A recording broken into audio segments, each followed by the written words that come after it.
Get ready to feel the power. That's Colin, Crandall, and myself, Adam Roorda, over here with, let's see, it's Season 10, Episode 4 of MMA Power Hour.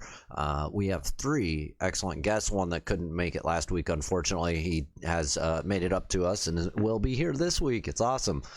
Just sent us Skype information, and we are ready to go in just a couple minutes with him. But before that, I want to go ahead and give a huge shout out to everybody that is tuning in for the first time, second time, fifth time, doesn't matter. You guys are amazing. Head on over to our social media. It's at MMA Power Hour. We've kind of put the website on hold for a little bit as far as regular updates with news, but that is only for a short while here. Just trying to rearrange things and make sure that we do it right for everybody all at once. So we're real close to launching MMAPowerHour.com version 2.0. Maybe a couple months, but right now we've got the show still. We're on Fight TV, the Hannibal TV, and a couple Facebook other places out there. Yep. We're rocking. So cause remember, if you can do it at all, do it right, or don't do it at all. Right. That's the way to do it. And if you didn't know, now you know. If you didn't know, and yes. Now you know. Well, Dr. Adam Roorda coming off one of the most epic UFC cards in years. Tell me if you agree. I think because they fought it at Madison Square Garden, not only did the fighters themselves realize they were fighting at such a historic, venue, but I would bet you probably some of the UFC PR people spoke with them and sat them down and said, "Look, you're fighting where Muhammad Ali fought. You're fighting Ali, Frazier, Hulkamania, the biggest rock, I doubt the PR people sat down and said that, but I'm pretty sure they got a little text message, from Uncle Dana sitting there saying, leave it all in the cage. Leave it all in the cage. We want no doubt left behind. This is a legendary spot. Good luck." Yeah, and they did. It was just freaking epic. Normally when you're paying $65 for an event, it's bittersweet. It's sweet in that if the event is good, you're happy, but a majority of times, I don't know about majority, but a frequent enough amount of pay-per-views, people are going, "Damn, man, really 65 for that?" I'm just not feeling that good about it. I don't think a single person, I can't imagine a single person said that about Saturday's card. Absolutely epic, absolutely amazing. Several stoppage wins, knockouts, absolute wars, just a lot of respect. I think a couple extra bonuses were handed out. I hope there were some locker room bonuses that we don't hear about that were handed out, because that was just an example of just amazing courage and desire to win and will to excel and survive and achieve results. Big respect to the fighters that fought on that UFC 268 card last Saturday. 100%. Most of the fights turned out the way I said they would. I didn't pick any winner right, but I got the actual fight dynamic down pretty much for every single, right? Yep, and I managed to get some winners on top of it. And that's not always the case. That's not always the case, because sometimes Dr. Adam Roorda gets the winners and I get the fight analysis right, but the pick's not right. So this time, I picked some. I picked some good ones. I really felt good about Justin Gaethje, and he came through, although it was a war. Michael Chandler earned my respect for doing better than I thought he would do. I picked Rose. I mean, we were both. No, you went Weili. Yeah, but I know you knew Rose was dangerous. I just knew that there was no way that Rose should have been even a slight dog in that fight. Although it was a tough, close fight. We also both went Colby Covington, and I'll tell you, even though he lost, he did a lot better than most other people felt. You and me saw that he would do this well. We felt he might have even done slightly better, enough to win. But in some people had Colby winning, although most didn't. But really close fight. Colby Covington. On the note of the fights from this last week, I have not updated the rankings. Those will come out next week. Yeah, absolutely. But yeah, some great undercard fights. And just some great overall fights. Our guy who's been on the show several times now, the Hanyak Dustin Jacoby, looked amazing, and some other fights were pretty darn good as well. I can't even remember all of them. My mind's full of other stuff I'm dealing with now, but amazing. Big respect to all the fighters at Saturday's UFC 268. There we go. Well, we got our first guest ready to go. Excellent. He's on. Let's give him a call. Let's do it. And then you can bring this up a little bit so I can see his last few fights. That would be great.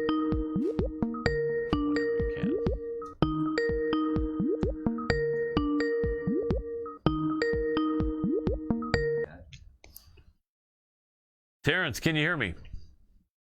Yes, sir. Awesome. I appreciate it, my friend. Well, we're going to give you a proper introduction. We are live already. And if you can hit that button, beautiful. You got video. You're probably not going to be able to see us, but we'll be seeing you. If you can keep your head in the frame, you're all good. And then you'll see afterward we got everything looking pro and sharp. Anyway, my friend, let me give you a proper introduction. Ladies and gentlemen, happy to have this guest on the show for the very first time, joining many other UFC top contenders and champions. Very good chance he will be one, if not both, in the near future. We are talking about the man they call T-Rex, Terrance McKinney. Welcome to the show, Terrance. Hey, thank you guys. It's a pleasure to be on the show, and I appreciate you. Thank you. You're very welcome. The feeling's mutual. You are fighting in the super competitive UFC lightweight division. Is that right? Yes, sir. The best weight class to do it. Man, oh man, it is an incredible weight class, an incredible division. So many killers. You're 27 years old though, man, so you're in the perfect position. Maybe one day you may end up fighting a few of these guys, but then maybe some of these guys are going to be gone by the time you get up there. You never know. Do you like to put a timeline on yourself or anything like that? I mean, before you answer, I know a lot of people like to feel they're going to have some huge achievements by or before their 30th birthday. Are you that kind of a guy? Are you looking at that as a timeline, or do you have any timeline at all? I gotta be a multi-millionaire by the time I'm 30. That's the goal. Is it? Okay. And in your position, that is realistic. In most 27-year-old position, that's not realistic. So I give you credit for being in a position where that can happen for sure. You have a good record, and it looks like you are. Dr. Adam Roorda can let me see this. You have a good record of 11-3 now, and a big fight coming up on the 20th against Fares Ziam. I loved a post you put out. I'm not sure if it was Facebook or Instagram, but I think you put out a post saying everyone give their sympathies and prayers or whatever for Fares Ziam. Nothing's wrong with him. It's just that he's going to be fighting me on the 20th or something. That was awesome. How did it go exactly? Do you remember exactly what you said? Photoshop there. I have people calling. That was cool, huh? I like that. That was very cool. That was very cool. Well, I'll tell you what, man, you're on a hell of a streak, man. 4 first-round knockouts, 2 in the LFA, 1 in the UFC, and 1 in another organization called Strike Hard Productions. Man, oh man, and 3 of them were in 17 seconds or less. Only the LFA fight against the tough Michael Arizari went after the first minute to a minute 12. But man, how many people can say their last 4 fights totaled less than 2 minutes? It's rare, man. So you've been killing it. And it seems you did that coming off of a loss a couple years back. Is that a coincidence, or did you change something, or your mindset, or your team, or your training after that loss that you had a couple years back?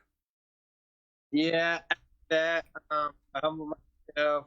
I switched gyms, going to Warrior Camp, and also I just really focused on my striking. And I moved up a weight class because I started getting injured a bunch when I was going 45. Like I fought the Contender Series with a fractured ball of my shoulder and a torn labrum, and my fight after that.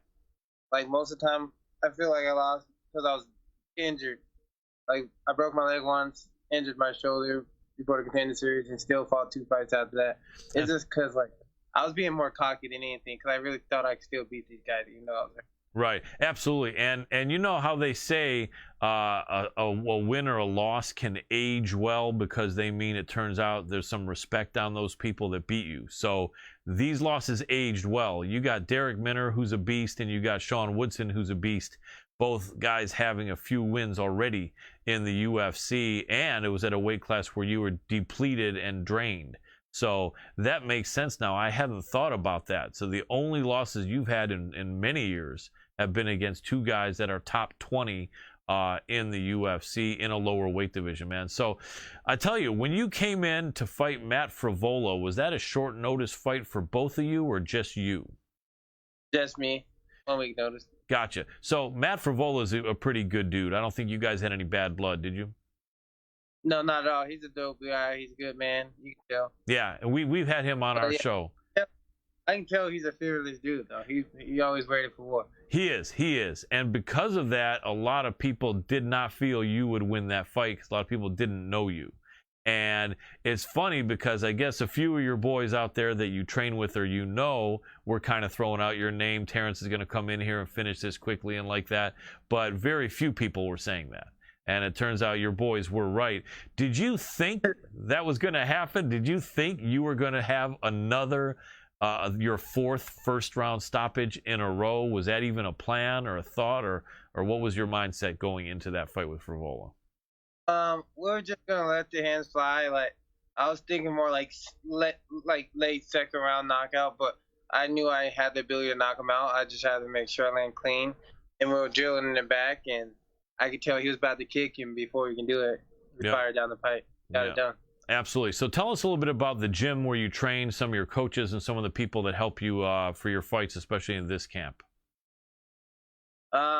My personal trainer Bryce helps me. That's my strength and conditioning coach, and then Pablo Afonso. I train at Warrior Camp, and CJ helped me as well. Philip, and he's a Muay Thai coach. So like, I'm getting all the work, and I'm actually pushing my body and just doing everything I need to do this camp. This is the healthiest I've been, and the weight cut's gonna be a little harder because I worked a lot harder, but we're still gonna get the job done. Very cool. Any name people like in the UFC or Bellator or PFL or One Championship that you train with, or are you kind of the biggest name? Right now, I'm the biggest name in my gym. But like back in the day, I used to train with Mike Chiesa, Sam Zilia, and Daniel Spitz was in the UFC, like all those guys. Austin Arnett. Oh, wow. UFC. Yeah, I used to train with all of them coming up. Very cool. And it looks like you're just having a good success, though, with where you are, and that's cool. What city do you train out of, where your gym is at, and where are you from originally? I was born in Chicago, and I mostly stayed out in Linesville, Alabama growing up. And I train out of Spokane, Washington, and my gym's in Spokane. Okay. So originally from the Midwest. Me and my producer, senior producer, are both Midwesterners. I'm from Michigan, and my guy Adam here is from Iowa, and then lived in Missouri, so we got that Midwest connection. So how does it feel? Like, man, Chicago couldn't be more different than Spokane. I mean, they're both beautiful places, but one of them is in the center of all the action, the big city, the nightlife, the craziness, all the temptation. And Spokane is kind of off the beaten path, although it is a beautiful city. How do you find that you appreciate Spokane compared to Chicago? What are the differences, and how do you feel it works with you as far as trying to be on a career of success in the UFC? I feel like it all depends. It's like you just gotta want to succeed, and like that's something my mom always put in my head. Like whatever I did, I just wanted to be the best at it, and if I couldn't be the best at it, I hated doing it. You know. Absolutely. So like it don't matter what city I am. Like I think I would have got the same Max Maverick, because it's either you go all in or why do it at all. That's what my mom used to tell me all the time. So that's just embedded in my body, my soul. Absolutely. Do you think it's better that you're not near Chicago, where there's all this action and nightlife, but also a lot of crime and craziness going on? Is it perhaps a better place to be in Spokane, as far as to have a young fighter be able to keep focused and not get into all kinds of problems? Yeah, that's good, because you guys know the past. I used to be a wild boy, so the less temptations, I guess, the better in that aspect.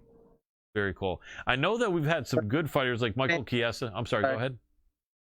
But at the same time, you got to be able to say no. So, like I said, either way, I would love both cities equally. That's true. So how did you get the T-Rex nickname? I like that, with a T-Rex. And also the T-Rex, what's that about?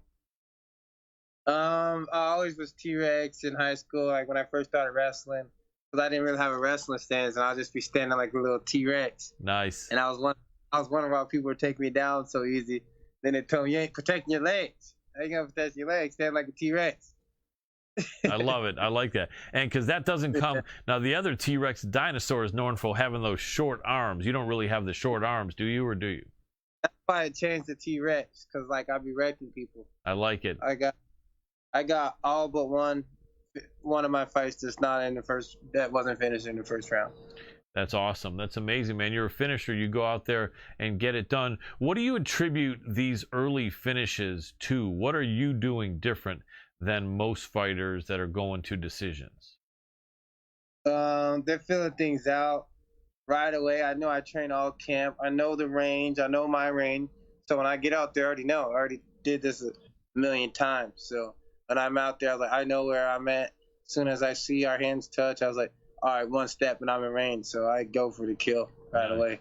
Nice. Kind of like Chaos Williams had going a little bit, one division above you, for a little while, and he's still amazing. He just, had a couple tough, close fights, but just, immediately going for it. And it's weird because there are certain fighters that start slow.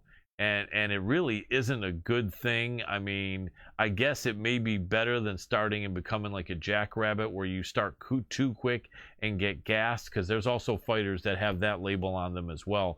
But what do you think about fighters that have that he starts slow label on them? Is there any benefit to that, or what would you think? I think it's dangerous versus a person like me, because if you're not awake and you think we're just going to be touching hands, dancing around, kicking each other a couple times, throwing one punch combination, that ain't me. And I'm going to catch them slipping. Makes sense. Do you ever do any research on your opponent and see history of them starting slow? No, I don't look for that, but I definitely look for the rhythm, and I look for something that they can't control because it's just muscle memory. I look for a combination that no matter what, they have to hit it. Makes sense. That's the one I study the most. And we're gonna catch him in between his combination, and that's where we're gonna sleep him. Makes sense. Now, your first fight, was it at the Apex in Las Vegas? The first UFC fight? It was in Glendale, Arizona. Okay, and there was a little bit of a crowd there, right? Yeah, there was a crowd there. It was sold out. Not when I was in it, but at the night, yeah. It was sold out. Right, absolutely, because you were one of the earlier fights. How did you feel coming into the UFC with the crowd there? A lot of people talk about nerves that you can get and kind of like an adrenaline dump where you see the bright lights, you realize people are watching you on TV, you see fans out there, and media is trying to talk to you a little bit. Did that bother you at all? Or, I mean, it didn't seem like it did in the cage, but what was your reaction to that? And did you have any concern that nerves might catch up to you? No, I think God prepared me for that very moment from wrestling in college, doing interviews in college, because my freshman year of college, I was ranked #1 in the nation as a freshman for junior college, and then I was ranked #2 in the nation at Division II college my sophomore year. Very cool. So you're used to that. Makes sense. So other than wrestling, just like state finals and stuff, it's just you two people, and then we got the big Tacoma Dome, and it's full to the max. So I feel like I always was just preparing for this. It all worked out. That makes sense. It helps having been at some really big tournaments in wrestling, because I guess not everybody does that. Go to someone like a Tacoma Dome. So that definitely helps. Tell us a little bit about how you acquired your other skill sets, because everyone's got to have some striking. Clearly you do, and everyone's probably has some jiu-jitsu. Take us to where you started to learn these other things. I'm imagining wrestling was first, or did you start learning some of the other skill sets at the same time? How did that chronology play out? I always naturally had hands. I always had accurate hands, because I always used to fight when I was younger, and I can just always hit people multiple times, in the same spot. When I used to fight, I'll try to hit people in the same spot over and over. I always was a thinker when I was fighting. Never a person just to be mad. Makes sense. Were there any strikers, boxers, or kickboxers that you looked up to? I wasn't even looking into that, but when I started first watching fighting, I saw Anderson Silva and stuff, and then I watched Mike Kessa win the Ultimate Fighter show, and he was one of my assistant coaches, Shit Apart, and then that made me really want to fight, and I was like, man, that's so sick. And I was thinking he never won state, and I was like, damn, he's just a hard worker. So I was like, I'm already a better athlete than him than when he was my age. So if I put the hard work in like he did, there's no way I won't be in the UFC. Absolutely. And now I get to fight on the same card as him, which is super dope. That's right. That's got to be, because obviously it seems like you're still on good terms with the Maverick, Chiesa, right? Yeah, that's my guy. Nice. Do you ever call him for any advice, or do you feel like you already got that down with your coaches and with your own state of mind? Yeah, I just let us do our thing. We're both trying to get that belt. He's ranked. You know, he got a crazy fight, so I just let him stay focused, and I know I need to stay focused as well, you know, because I treat every fight like it's a title fight, because if I lose, I'm one step away from the belt, and if I win, I'm one step closer to the belt. So, like, every time it's the title fight, I train like this is like my last fight, like this last time I can ever fight, and that's kind of what I brought with wrestling. Like, this is gonna be my last match. Anything can happen, I get hurt, whatever. So I just go hard. That's why you guys see when I go out there, it's like life and death. Absolutely. You know, I spoke with the Tarantula, Jalen Turner, I think on our last week's show. I know he's also up there at lightweight, and that is someone that you could possibly face somewhere down the line. He told me something interesting because he came out and looked really good, a quick finish in his last fight about a month or so ago, and I asked him, you know, if he had any hesitation or how he felt that fight was going to go, because he was the underdog. And he said when he got in there with that guy, it was a guy making his UFC debut who was undefeated, like 7 or 8-0, a lot of hype. I think it was Uros Medic. And Jalen said he could see that guy did not look very confident when he was in the cage. He said he looked in his eyes, and he said the guy wouldn't make eye contact, and just the body language, he said he looked like the guy wasn't feeling too good about being in there. How often can you read your opponent? And have you ever seen that on your opponent's face? Can you feel that? Or is that something that's just you don't look at too often? What I'm looking at, I'm like looking at their range, how they move. You know, I'm seeing how high, I'm trying to see like what their hype level is, because I see how Colin, if they're yelling or they're stomping, I was like, all right, he's going to come off crazy. You know, all right, this guy's going to relax. He might be backing up. If I put the pressure on him, I can make him back. And if I know he's going to go crazy, because I can see his emotions, I'm going to just step back and be a clean counter striker, you know. I'm reading them right away, just trying to see how their body language is. Absolutely. Makes sense. When you have 4 first-round stoppages in a row and you're a young man like yourself at 27, is it possible to get too cocky? Like, I'm not saying you're in that state of mind, but young men have done that in the past where they walk into a fight thinking, man, I'm just going to knock this guy out in the first round as well and get out of here. And they go in there overconfident like that. How do you avoid having something like that happen? Because what's nice with UFC, I know these guys are all high level, and I don't want to be just searching for the knockout. I just want to be a clear, complete martial artist, calm. Like, I'm telling myself I got nothing to prove. I'm just here to get the dub no matter what, whether it's just by submission or knockout. And I'm not just gonna go hunting for that knockout just because I got 4 in a row. I'm just gonna set him up like I've been setting him up and be a calculated killer. I like that. And that is a week from Saturday, so you're kind of like coming down to the last week and a half. You starting to jump into the weight cut, or that doesn't happen for a few more days? Nah, I'm gonna have to jump in it. Like I said, I've been lifting and doing my strength and conditioning, so it's time to start cutting away. I put on some muscle for sure. Sounds good. Tell us about your opponent, Faris Zayam. What do you think of him? I think he holds his challenges, and if like he's running away and stuff, I'm definitely gonna put him in my world, make him get tired since he wants to run around, make me mad, pick him up, slam him, because I know my wrestling's better. But if he wants to throw hands and be a savage like me, then all guys really love to exchange hands instead of running around the cage. Right, and you know go ahead. Kickboxing, he's a point fighter. Right. Like, he used to trying to kill someone. He used to tagging people up, looking pretty, and the way to fight clean strikers, you kind of have to be a brawler, because that clean stuff ain't gonna work. They've been doing it for years. So like I said, I'm gonna get in his face. Yeah, that makes sense. Right. And you know, let me ask you, because you know what you're doing. Obviously, I'm not going to tell you anything to do in your strategy. But one of the things I've noticed sometimes is someone has the better wrestling like you do in this matchup, but a lot of wrestlers, just for whatever reason, they fall in love with the striking. They fall in love with jumping in the fire. And you find sometimes the commentators saying, man, why doesn't this guy shoot? Why won't he shoot? Why won't he wrestle? He's just jumping in this other guy's world. And if he would just wrestle, it could make this fight a lot easier. What's your thought on that? Because obviously you're doing good jumping in the fire, but do you feel like you still will enjoy doing the wrestling and embrace that? Or might you be one of those guys that just figures, hey, I love throwing hands. I don't care about any wrestling, you know, as long as I keep winning. Yeah, at the same time, like, why not take him out of his element? Why not take him to where he's not the best at? Like, at the same time, I'm smart. But I know as a fighter this time, I need to set up my shots with my hands. And then maybe when he does get up, maybe thinking takedown and we hit him like the Big Connor and it's over with.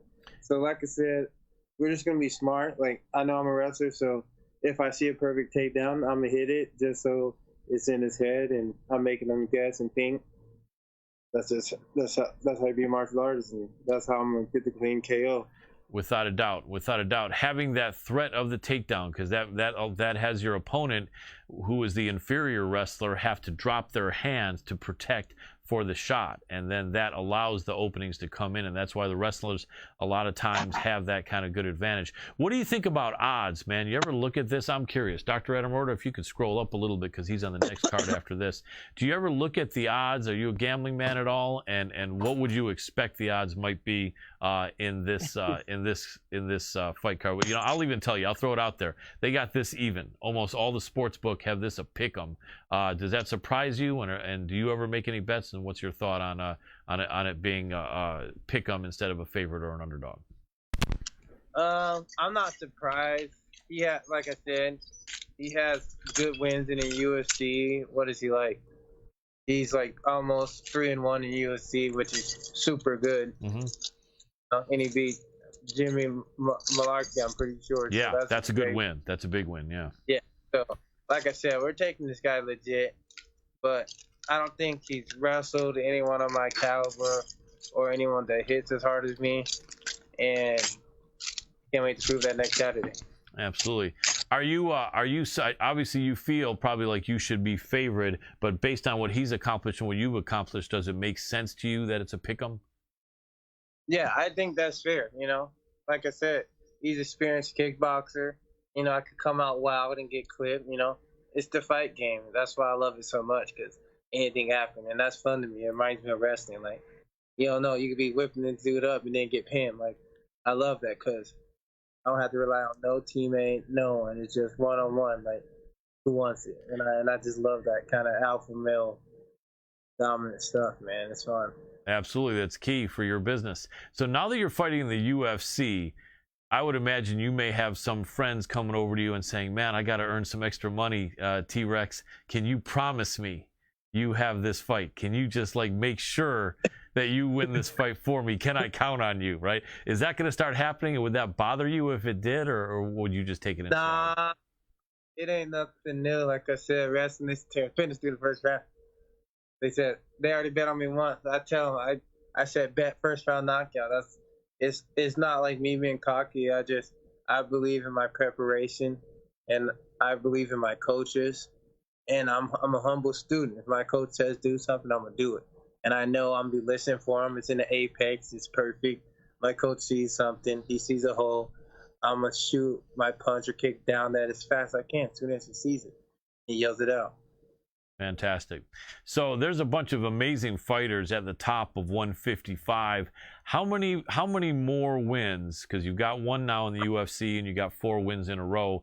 How many more wins in the UFC do you think you would need until you're fighting someone that's like a bigger name that people have heard of? I think if I knock this dude out in the first round, I think I'd get a ranked opponent next. I truly believe that. Nice. And then eventually, you know, you could be up there with all those amazing fighters. What did you think of Gaethje and Chandler? In fact, before you answer that, what did you think about how that fight played out? Was it similar to what you were expecting, or if not, what was different? They went all 3 rounds. I thought someone would definitely get knocked out by the second for sure. You thought Chandler would get knocked out by the second? No, I thought Chandler would win, honestly. Oh. Yeah, but just in case he's a dog. Yeah. I didn't think he'd knock him out, though. No, it was a really Go ahead. He is a survivor. He's a fight to the death kind of guy. It'd be an honor to fight him someday because like he just has that mentality, and I just respect him so much. It'd be a pleasure to fight him. Absolutely, man. It'd be great to see you in there. So let me ask your opinion on what's next in the lightweight division. For the most part, they can't keep denying Justin Gaethje a shot. They just can't. And it seems like he's almost been like a redheaded stepchild of the UFC because everyone keeps passing him by, right? So almost everyone says it's got to be Gaethje versus the winner of Poirier versus Oliveira for the title. But other people are saying, no, man, just let Gaethje keep waiting and stick in Islam Makhachev. What's your feeling on that? Heck no. Justin Gaethje is definitely next in line. Let Islam fight Beneil, and then winner of that fights the winner of Justin Gaethje versus Dustin Poirier. And I'm just calling it out. I just think Dustin Poirier is going to win. Me too. I got Poirier. It just seems like he's a bad matchup for Charles. Hey, man. The dude's awesome, and he's been on a run, and he came back third. Just been putting people out. But yeah, the Diamond's a killer. He's so good everywhere, isn't he?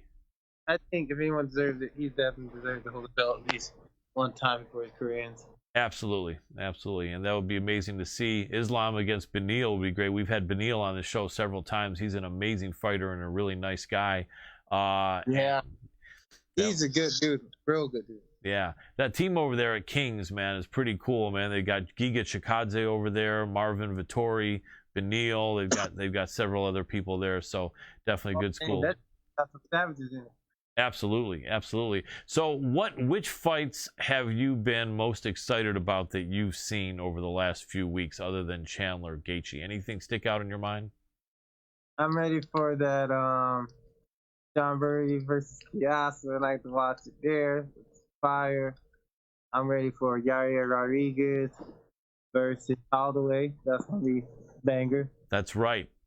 In fact, let me ask you about that. Main event coming up this Saturday. Yair Rodriguez and Max Holloway. Now, I don't know if you're aware of this. They're making Max like about 7-1 favorite. I mean, they're making it like Yair doesn't even have a prayer of doing anything in that fight. What the sense? Yair definitely has a chance, but Max definitely gonna keep going. Yair is dangerous. He could do one of them ninja kicks and slump. At least rock. Yeah, it's really true because at 45, Still, his kicks are nasty. Like you gotta be realistic. One of them's gonna land. At least. Yeah, absolutely. Super exciting division. I mean, 45 and 55 are both very exciting, but it's going to be a great fight. What other fights down the line are you excited about, man? Are there any fighters that you are you really impressed with in the UFC in other divisions, or you just like to watch? I want Peter Yan versus TJ Dillashaw ASAP. Yes, that's what I want. That would be awesome. And I want to say screw it and have Alex fight Israel again. Just you want Alex to fight who again? Israel. Oh, you mean Alex Pereira, the guy that had knocked Israel out in kickboxing. Okay, all right, but he's got to pay some dues before that fight for sure, though, right? I'm saying they should to F. I want to see Israel beat him up, man. Oh yeah, I mean. Yeah.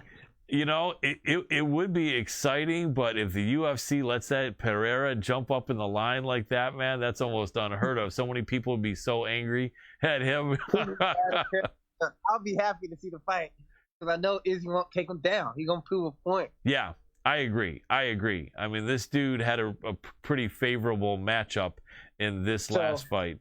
In my eyes, it would be a fair fight. It would be fair to skip him ahead because it would just be a kickboxing mount with the someone's going to sleep. Yeah, absolutely. So you're a big fan of Israel? Yeah, that's my guy. Yep, he's him and Anderson Silva. If those guys want to be like. Absolutely, without a doubt. I like Silva because he's steady. Anderson Silva steady finish people. Absolutely. What would be if you could create your future? What would be the scenario that you would prefer? being the lightweight champion with a whole lot of defenses, or maybe being the lightweight and then maybe welterweight champion as well, or something like a 2-division champ? I'm definitely going for that. I want to be a 2-division champion. Sounds good. Sounds good. And Because I'd be too big for 155 after 2 years, to be honest. yeah, I would think so too. You're right, because pretty much everyone has some kind of a natural weight gain at around 29, 30 years old, give or take, right around there. And it's just some extra bone density where you wake up and one day you're like 10 pounds heavier. So yeah. Yeah. But I can see that. But man, last thing I'm going to ask you real quick, then I'll let you jump, is what would you like people to know about Terrance McKinney so that they could really, feel like they understand who you are when you're out there and cheer for you? What are some of your goals and your thoughts of what you could do with success and fame if you had it? I just want to just be as inspirational as possible. I don't want people to remember how much money I made. I want them to remember me for how many people's lives have changed, Nice. I like that. I want something good, like not being a champion on the mat, but outside. I like that. Very good words. What's the best place people can support you on social media? For Instagram and Twitter, it's T-Rex155. You'll be able to find me. And I just want to say shout out to God, for helping me get her day. I'm very humbled to be here. And like I said, I refuse to take this for granted. That's why I'm taking it different. That's why I'm lifting and running. And can't wait to display the new skills we're bringing to the table next.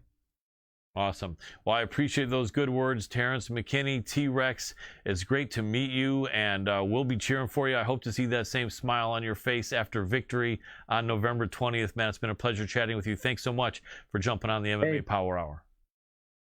Guys, it was an honor. Appreciate you. Have a good night. Hey, you too. Thanks. And that was T-Rex Terrance McKinney. Good guy, huh, Dr. Adam Roorda? Absolutely. Like his... Glad to see him come back after last week and having an issue for some reason. Not sure what it was, but yep. Things happen. Glad he made right by it. That's something that doesn't always happen. So it's true. Yeah, we appreciate it. Absolutely. Definitely look forward to seeing him in a good fight, even money against Fares Ziam, and that's going to be a hell of a fight on the 20th, a week from Saturday. Good dude. I like him. And 27, he's in a great position, and yeah, most people are trying to make it millions by the 30s. Almost none of us do, but he's actually in a position where if things break right and he keeps on winning, right, he'll be there. Well, hopefully he does. I always hope the best for everybody. So everybody who's tuning in for the first time, second time, last time, hopefully it's not your last time. Hopefully we catch you again next week or the week after or the week after that, or maybe every single week moving forward on a Tuesday night at 6 p.m. Pacific time. We sure appreciate you. We sure appreciate you. Make sure to hit us up on our social media. It's at MMA Power Hour. Check us out, hit us up, show us love, support, give us a share. Make sure to share this video from Fight TV or the Hannibal TV. Either one is good. Absolutely. We always appreciate it. Absolutely. Any suggestions, any constructive criticism, we're open to it. And we want to be interactive. I think right now, no, we're not, I think, as of the moment, right? But on YouTube, sometimes we'll be streaming live. And when we can, we're happy to be interactive and ask all the questions, or at least some of them, right, if you ask them. So, much appreciated. And if anyone has a connection to a fighter that you would like to be on our show, we're really looking for fighters as of right now, for the most part, that are in the UFC, Bellator, PFL, or One Championship. But if you know any of these fighters and you think they would give a good interview and they're interesting and they're deserving of jumping on and we're always willing to check them out. Let us know. See what's going on. We love our hot prospects. We've had a lot come on our show, and then even surprise Colin and I, and work their way close to the top, if not all the way to the top. Absolutely. So absolutely look forward to having some more great fighters on. So our next guest should be about ready. Dr. Adam Roorda, we will get ready to Skype dance. Yeah. And, Be careful with that noise with that mic. That's true, yeah. We gotta not touch that mic. It gets hot. Every time I think it's gonna be cold here in the studio, it's hot. And every time I think it's gonna be hot, it's cold. There he is. There he is. Garrett Kerman, can you hear me? Garrett. Speak to me. Are you there? Are you alive? Garrett. We hear you there. Garrett. No need to be shy, Garrett. We can hear you. Garrett. Can you hear me, Garrett?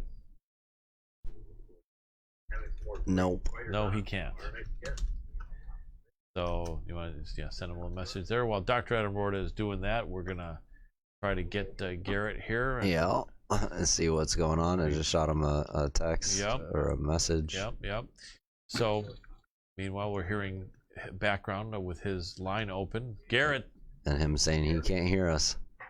So. No, I can't, but I can hear you through my phone. But well, then, can you hear me, Garrett? Can you hear me? Hello. Yeah. Can you hear me? If not, call us back. Maybe he needs to call us. Yeah. Can you hear me?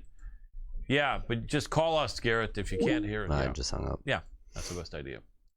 Sometimes try it again. Up, yep. Sometimes backing off is the best answer. There he is. Garrett Kerman, talk to me. Hello. Are you there? Come on, Garrett. What's going on? You have to be able to hear. Adam, what would it be that would make someone on It's in Skype? his audio settings in his Skype. Your audio settings. Hello. Yes. I can't hear you. Did you fix your audio settings on your Skype? See you. What's going on, man? It's entertaining. It is, ladies and gentlemen. This is live TV. Man, as Elvis would say, can Hawaii get sticky? My boy. Now we're trying to get this line patched through to Florida. It's not like we're trying to connect to Timbuktu, 10,000 miles away here. So, but no, this is not trying to rip on my boy Garrett. He's a good friend. But we're gonna just get this set up, man. Oh man, Garrett. Anyway, well, so while we're doing that, man, oh man, do we have some people fighting here this coming Saturday on UFC Fight Night? Holloway Rodriguez. Several people have been on our show before. Can you go up a little bit so we see who's at the very bottom? I think we might be almost there. Okay, wait. All right, Eric Anders is off the card. And we haven't had those guys. Kennedy Nzechukwu we've had on the show twice, and he's got a big fight. He's a slight dog. We're with Kennedy on that one. We have had Colin England on the show a few months back. He did lose his UFC debut, but fought tough, and he will be back, and this may be the time he can pull off an upset against Sean Woodson. We'll have to see. Then going a little bit down so I can see up higher who's higher on the card. Nope, the other way. There we go. Okay. Then we have Andrea KGB Lee against Cynthia Calvillo. Chaos Williams against Miguel Baeza. And there we go. All right. Can you hear us now? Nope. Garrett, can you hear us now? Nope. Wah, wah, wah. Right? What is it? What does he have? Like he doesn't have his audio? Hello. Garrett, can you hear me?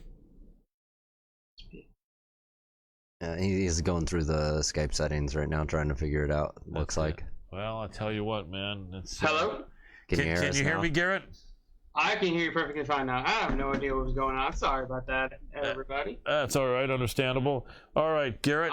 I'm not so big on Skype here. That's okay. We got you. We got the video. All you got to do is make sure you're in the box, and then you're good. Ladies and gentlemen, so happy to have this next guest back on the show. Good personal friend of mine and Adam's. He is known as the Fight Analyst. You can see him all over the place, YouTube, Facebook, all kinds of other crazy places that I don't remember, but he'll tell us about. We're talking about the awesome East Coaster, formerly of New York, New Jersey, now the only man who swims laps in the Everglades every day in Florida, Mr. Garrett Kerman. Welcome back to the show, brother. Great to be back. Thank you so Absolutely. much for having me on a fine Tuesday evening. You're welcome. It's my pleasure. It's my pleasure, our pleasure, and we're looking forward to talking to you. So I'll tell you what, let people know where these other crazy places we can find you at, the Playmaker and the this and the that maker and all the kinds of stuff. Go ahead. Yeah, well, obviously you can find me on Twitter, Instagram, Facebook, the Fight Analyst, but also I do work for Playmaker and Playmaker KO. I'll be doing some work over there. Got some podcasts going on in the works, hopefully very soon. Putting out my best bets, which have been cashing out over there every single week. So go give it a follow over at Playmaker KO and Playmaker on all social platforms. Absolutely, and we have been doing an almost weekly breakdown. The two of That's us, correct. the Yes, breakdown, sir. right? And we got me, The breakdown, yes, Yep. with the MMA professor. That's me, Mr. the MMA. Colin Crandall. Yes, sir. One half of MMA Power Hour. Absolutely. Yep. And it's great. You guys want to check us out normally on a Thursday or a Friday. Well, Garrett Kerman, what a fight card. I was just talking to Adam here on the air saying just the motivation that the fighters must have had fighting at Madison Square Garden, and probably someone from UFC's PR saying, man, just leave it in the cage. They all did. I mean, how often can you say, wow, not only am I happy I paid $60 for this, but I would have paid $100? Very rarely, and I think Saturday was one of those times. Oh, it was a fantastic fight card, top to bottom. Every single fight you could sit there and watch. I mean, it was phenomenal. Not one of those fights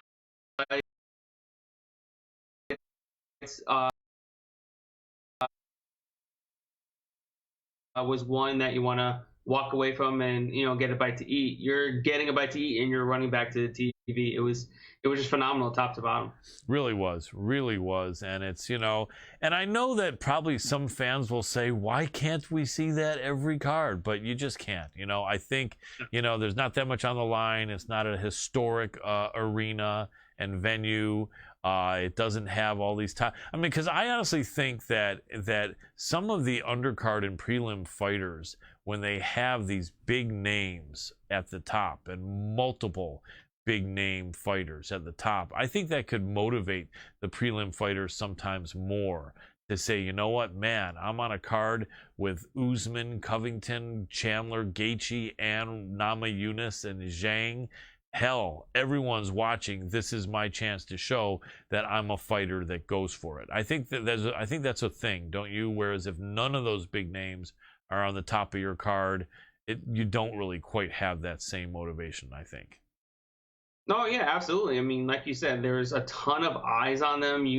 That pay-per-view got a ton of buys. The gate sales was crazy. So, more eyes on them. They want to do everything in their power to get their name out. We're talking about Barnett. I think he gained 37,000 followers on Instagram just after that one fight. So right then and there, it shows you show out in a big event. It just blows your brand out of the stratosphere. Absolutely, as it should. And I was all over Barnett. I think you were too. It just that fight, it just didn't make sense that John Vellante would win that fight. He was the end of his career. He was going to retire anyway. He came in looking well out of shape, a former light heavyweight at heavyweight. And yeah, our short newcomer Chris Barnett doesn't look like the body beautiful either, but he didn't look worse than he's looked before, whereas John Vellante did. Barnett may be a similar age to Vellante, but he's just now getting his chance in the UFC. They threw him to the Wolves in his first fight against Ben Rothwell, and there was a lot to prove here and a lot on the line for Chris Barnett, and he really came through. I mean, looks can be deceiving. He looks like kind of an out of shape, short heavyweight that shouldn't be a heavyweight to most people until you go in there and fight him when he's motivated. And so I like that he blew up. I didn't even know that his social media blew up like that, but it should. He's a super cool dude. He's a really good athlete. And I think anyone that would have been laughing if they were matched up against Chris Barnett is not going to be laughing quite as much going forward. No, that's true. I mean, I knew about him, before his time, and I knew he was a crazy fighter. Throws a lot of spinning attacks. He just does the most unorthodox stuff that you don't see from a heavyweight. And he's only 5'10", I believe. 5'9", so, it is, yeah. Yeah. So he's even 5'9", even shorter, and he's able to do the things that he does at heavyweight at 263, 264 pounds. It's pretty impressive. Yeah, without a doubt. Really liked what I saw from Barnett. And you know, and so let's do this before we break down some other stuff. There's a log jam at welterweight and at lightweight, and I want to get your thoughts here. If you could put on your matchmaker hat, and let's start with welterweight.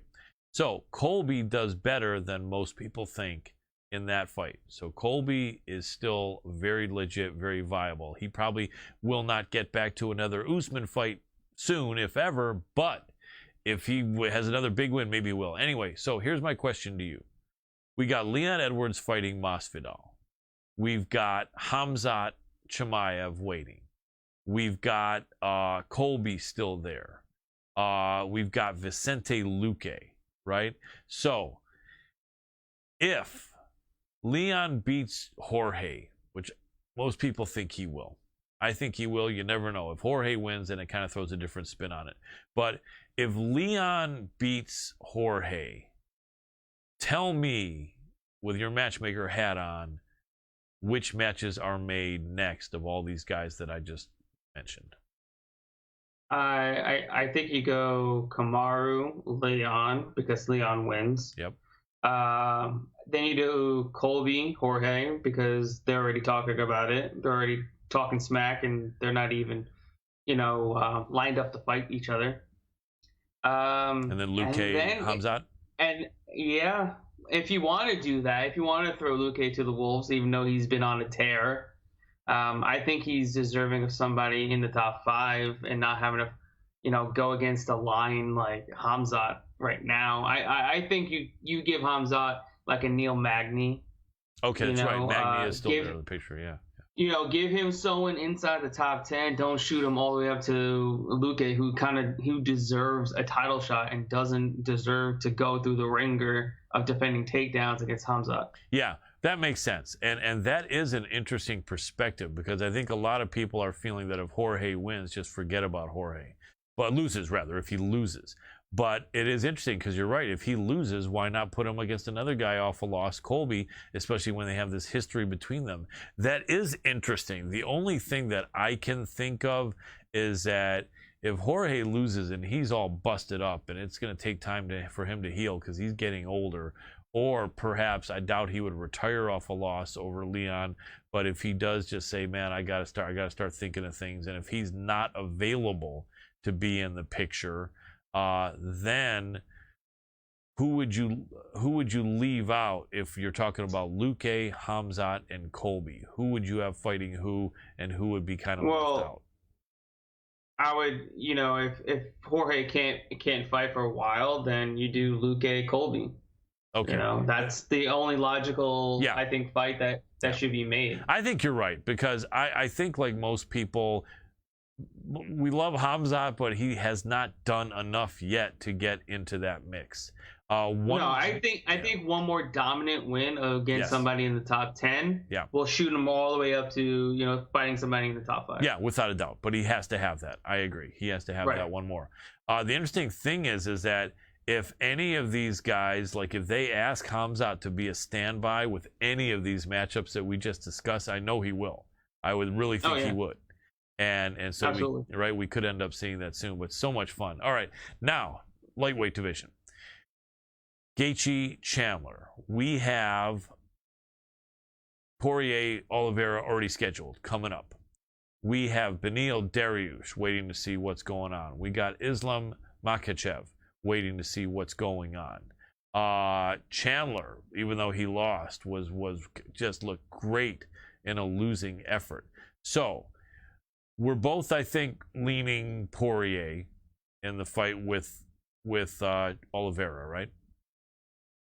I'm not sure. What we've seen from Oliveira, his rise to the top ain't nothing to really scoff at. I mean, he is the legitimate, undisputed lightweight champion. And, look at what he did against Chandler. Yeah. And look what Gaethje did against Chandler. I know Gaethje went to war with him. Right. But we're talking about Oliveira put him away. Yeah, just finished him. Yeah, without a doubt. Finished him. Yeah. And I know Oliveira got clipped, but he was able to recover very well. Yeah. And he's gonna need that toughness, against Dustin Poirier. but it only takes one slip to that mat, and it could be all over. Yeah, without a doubt. All right, let's put that aside then and just refer to the winner of that fight. So, Right. if we're looking at, with your matchmaker hat on, who's going to be against who if you put Beneil Dariush, Islam Makhachev, Justin Gaethje, Michael Chandler, and include the winner of Oliveira Poirier? Who fights who after that is determined? I feel you have to go Gaethje fighting the winner for the title. And then you'd go Islam versus Beneil Dariush as the #1 contender. Okay. And Michael Chandler, having lost, will be waiting to come in. He's going to be picking up the scraps pretty much after that. Okay, and this I think is more clear, maybe the same, but I think what you're saying is probably what's going to happen. I have a feeling that that's really the way to look at it. Is Gaethje? I mean, however many people want, and put it on the same card, no less. You know, like when Gaethje fights the winner, you put that fight as a main event, and then you have the co-main Beneil Dariush taking on Islam Makhachev. Yeah. I think that's the best way to do it. Yeah, I like that. I agree. That would be so sick. That would be so amazing. And then Chandler will be waiting in the wings. And then who else is funny? Those guys are up there, and they've been up there so long. Who else is right behind those guys? Is there anyone? I can't even think of. Isn't it kind of weird? Who the heck else is just outside that equation? I really don't. I don't think there's anyone that could really compete in against those guys. The only one that I think would do well would be Gregor Gillespie. Yeah. That's what I was thinking. But he's like, I don't know, somewhere between 6 and 10 or something like that. Right, I think he's one more win away before getting a shot at one of the big fights. I agree, without a doubt. But yeah, those matchups would be exciting. Love to see Gaethje against the winner of Poirier Oliveira. If it's Poirier, then it's a rematch with Poirier having beaten him. But when Poirier beat him, that's when he had those 2 successive losses before he actually agreed to start moving his head and start being a little less berserker mode and a little bit more. Except for this past weekend. Right, where he went back to kind of the berserker Gaethje. But I think against Poirier, he would know to go back to the movement Gaethje. And it would make for a very interesting fight. And if it's against Oliveira, it'd be interesting also. I think Beneil against Makhachev is super exciting, and then I think Chandler will be right back in the mix as well. So it's a lot of excitement in both divisions. And despite the amount of amazing fighters in those both divisions, I still feel 145 featherweight is the deepest, because let's look at it, especially if Zabit is healthy again. If Zabit is healthy again, you got Zabit, you got Volkanovski, you got Max Holloway, you got Yair Rodriguez, you got Giga Chikadze, you got Josh Emmett, Calvin Kattar, the Korean Zombie. You're forgetting the bantamweight division. That's pretty stacked too, but I'm telling you, I'm screaming featherweight just by a whisker, man. I'm feeling featherweight by a whisker, but they're all very competitive. Let me ask you this, not to try to have us dump on any divisions. Which are the most shallow divisions at the moment? Oh, it's got to be heavyweight. Yeah, sure. Yeah, definitely heavyweight, light heavyweight. Yeah, I think so. Very, very shallow, especially light heavyweight. I mean, you're going to see that title go through so many hands in the light heavyweight division. I think so too. Do you think John Jones would ever backtrack on his game plan and come back to light heavyweight? I wouldn't think so. No, he's gotten as big as he can't is. anymore. He physically can't anymore. Yeah. He's so swole that he's probably pushing 265 at this point. Yeah, it's true. It's like his brothers. It's like, the funny thing is, like, people don't realize he was cutting and fighting skinny all the time, because even though you can be a bit skinnier than your brothers, it's rare that your brothers are going to be 300 pounders and you're going to be 205. So John Jones probably should have for many years been a heavyweight, if not necessarily a really big one, but a heavyweight. So it's going to be exciting. Is that going to be the winner of Francis versus Gane? If you had to put your money as a gambler and a fight handicapper, is John Jones going to get the winner of Gane versus Ngannou? If he comes back, if he chooses to, yeah.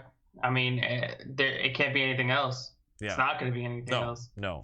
It's the only fight that makes sense. I mean, I know they're talking about John Jones and Stipe, but I mean, no one really wants to see that. Right. No one really cares for it. And the money fight is him just fighting for the belt. Right, absolutely. So video that we saw just show up, not anything huge or controversial, but backstage at the fights, Francis Ngannou just strolls by his former coach and former training partner Cyril Gane and says nothing. And apparently in French, Gane says, "How come he didn't say hello?" What do you think? I mean, that's not a huge bizarre thing, but just from one journalist to another, does that mean anything? I mean, obviously, a guy that you're fighting for a heavyweight title, maybe you don't necessarily think that your opponent's going to come over and say, "Hey, my best friend, my old buddy, how are you?" and give him a hug and this and that. Although it could happen, but do you think it made sense for him to completely ignore them? And is there anything to that, you think? No, I don't think he has any ill will towards Gane, because Gane's just, he's fighting, he's getting the shot, at the title. Maybe he's upset with the way, the contract negotiations are going. I don't know, or how they went. I don't know, what he's thinking, but I don't think there's anything wrong with that. He's just, he's just doing his thing. He's keeping to himself and, trying to keep his head in the game and stay focused, for a couple months. It makes sense. Gane seems to be more of the lighthearted, funny guy, although we've seen Francis be funny. But yeah, Francis is a little bit more serious, and I think maybe Gane wouldn't have mattered to him, But that's going to be such a good fight. Well, let's look at this fight. We actually got about 15 minutes. So let's do a breakdown. Dr. Adam Roorda, if you want to chime in, you can. You probably won't, but you never know. Let's see what we're looking at. We got to go back up because that's 2 weeks from now. Here we go. And maybe a little bit lower, Doc. And okay, a little bit lower. Okay, and perfect. Okay, it looks like 2 fights are off. Anders is out of the Dolidze fight, and they brought in Kyle Daukaus, which is very exciting. OSP and Philippe Lins looks like it may be off. Have you heard that as well? Okay, so yeah, it's off. All right, so let's start out with former guest and someone I like a lot, and I remember him telling me how to pronounce his last name. Kennedy Nzechukwu. And that is how you pronounce his name. Nzechukwu. Yep. And he is a really cool dude. They keep on making him the dog. And in this one, they're just making him a slight dog against Da Un-young, which I think would be a Korean fighter who's pretty tough. I'll tell you, I like Kennedy. They keep on making him a dog, and he keeps on winning. I think it's going to be a good fight, but I think that someone's going to sleep in that fight, so I think under would be a good bet, and I'm liking Kennedy. What do you think? Yeah, it's a tough fight. I mean, Kennedy's obviously the bigger fighter. He's got about, I think, 5 or 6 inches of reach on him. Yep. Jung is a really good boxer. He showed his grappling skills against William Knight, which is very impressive. Beat him to a bloody pulp. It was just an absolute beatdown. It's going to be a good one. I expect, fireworks straight from the get-go, and I expect one of these 2 guys to possibly get finished. Under 2.5 rounds is actually plus 100. Nice. Not bad. And they're giving us 2.5, and I like that a lot. Absolutely. Without a doubt, especially the 2.5. All right. Mark Diakase coming off a layoff, and it's funny, I would have thought Mark Diakase was like 40, but he's not even close. It seems like he's been around forever from Great Britain, coming off somewhat of a long layoff against Rafael Alves. And I know that it's early in the week, and I didn't do a ton of studying on all this, and you may not have either. So I'm just going to say Diakase is almost 2-1 favorite. I'd have to study that more between you and me, and maybe the same for you. But I guess maybe the odds makers see something. Diakase's a talented guy, although he's got a lot of losses on his record. Any initial thoughts here, just basic quick? Yeah, I think Diakase, I mean, it's a very forgiving matchup for Diakase to come back on 16 months out of being away from the cage. You know, I mean, his 4 losses are Rafael Fiziev, Nasrat Haqparast, Dan Hooker, and Drakkar Klose. Killers. I mean, a lot of killers. You know, is Alves really on the same wavelength as any of those 4? Wouldn't think so. Wouldn't think so either. I agree. All right. Liana Jojua and Courtney Casey. I kind of feel the same thing about what you said here. No disrespect to Liana Jojua, but it does seem like they're giving Courtney Casey a little bit of a soft spot here to get herself back on the winning track. Although she may have won her last fight. I'm not sure. Courtney Casey. Do you have the stats up? Or can you pull them up? But I know that at one point she was on a 3-fight losing streak or something. I mean, she's got a sub 500 record. That is not good. And no, she's on a 2-fight losing streak. So she's fighting for her career right now. She is. And I think against Liana Jojua, there we go. Cast Iron Casey. All right, so she had, here we go. Perfect. Right there, Adam. Thank you. So, man, she's just fought everyone. She's a tall fighter. She's got that Hawaiian fighting spirit. She went up in weight a few times, and I think she's still up. She went up at flyweight after starting at strawweight. Just, man, someone didn't like this girl. Look at these fights. Claudia Gadelia, Felice Herrig, Michelle Watterson, Angela Hill, Cynthia Calvillo, Jillian Robertson, and JJ Aldrich. Come on. I mean, like, you know, someone just honestly said, let's just throw this cute, you know, friendly Hawaiian girl to the wolves. And she managed to hang in there, but she lost more than she won. But a lot of those girls are killers. So she did get subbed by Jillian Robertson, and she barely lost to JJ Aldrich. That was a split decision. I felt that Courtney Casey won that fight. That was in March. I seem to remember feeling somewhat strongly about that. But yeah, this should be all Courtney Cast Iron Casey. If we can look at her opponent real quick here. Liana Jojua. Liana Jojua, the younger fighter, definitely shorter, probably by about 3 or 4 inches. Jojua, here we go. So Jojua came over, I think, from Europe, did lose to Sarah Morris, which was at bantamweight, and then came down and did beat Diana Belbito with an armbar, and then did get smashed by our final guest of tonight, Miranda Maverick. No shame in that, but still makes me feel that this is a good spot for Courtney Casey. But you know what? Both women, I think, are going to be fighting for their career. Actually, you know what? If UFC mostly signs people to 3-fight contracts, then maybe Jojua is not fighting for her career, because this would be her 4th fight in the UFC, right? So she probably, and she's very marketable too. Yeah, she is. So I'm thinking Casey, but this is a fight where both girls are going to be fighting really hard. I'm thinking the odds makers probably got it right with Casey, although I'm going to have to look into a little bit more. And not only that, but I don't think I'd bet a lot of money on this fight. What do you think? Yeah, I'm definitely not betting on Courtney Casey at minus 220. That's just absurd. She's a sub 500 fighter. Yeah. I don't know how heavily invested she is in fighting at this point. You go through her Instagram account, it's all about her being a mom to her son, or Drakkar Klose's son. I'm not sure of the situation there, but she's all about being a mom, and that's all, that's cool. I'm all for it. But betting wise, I'm not putting my money on a person that's literally taking pictures and flooding her Instagram account with her and her son.